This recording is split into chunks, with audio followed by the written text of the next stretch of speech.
Greetings, gentlemen. So, here we see three beautiful fruit trees, and we're going to have a conversation about the purpose of practical prepping. Anyhow, this is OTR Ogre and Corgi. Let's get into it. Look, that first one over near the fence, that's a plum of some sort. The one in the middle, I think, is an apricot or a yellow plum. This one, I'm not sure. This land out here, ages ago when it was settled by people, this is part of Idaho, this land was basically a wasteland. You know, dry, rocky, sagebrush, soil, maybe grass here and there, maybe an occasional swamp, but for the most part, completely fucking useless. It's only through the modern miracle of agriculture and, irrigation, to be honest, that we have what we have. But when these people came here and settled, oh yeah, it mattered what you spent water on. For instance, this might be a peach or a plum, one of the two. But look at that, those are apple trees. Yeah, apples. We're in the middle of the goddamn desert, essentially, and you're growing apples. And if you can grow apples, you can grow pears. When I say practical prepping or practical self-sufficiency, I'm referring to the fact that, yes, something could go horribly wrong someday and we could have the apocalypse. But if it doesn't happen, why don't you reduce your food prices by planting trees that actually matter? See, people plant trees, plant more trees. Well, if the tree doesn't produce fruit, what's the fucking point?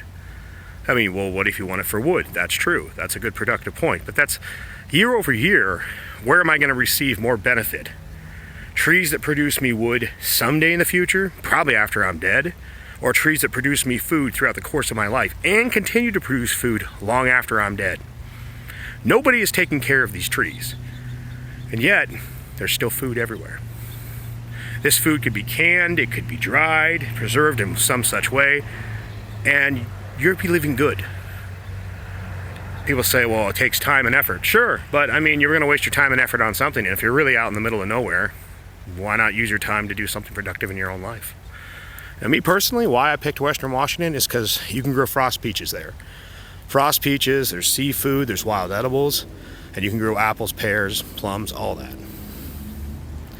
So, it's funny when people tell me, like, oh, Western Washington, well, the taxes are cheaper, and you can grow damn near anything, and there's free food on the beach.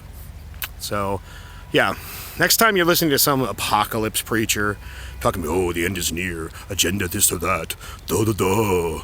And you know who I'm talking about if you understand the semi-Nordic voicing I'm doing there. Seriously, this is more productive than any of the crap you're going to hear when people are giving you fear porn. Because fear porn is a new religion. This is real. Food is real. But if you're not willing to do it, then just understand you're among the throngs of people that you could criticize. If you're not willing to actually do something, then why are you bothering to concern yourself at all? Anyways, this is OTR Ogre and Corgi, and hey, if you like what I'm doing, like, link, and subscribe, comment if so choose. Take it easy.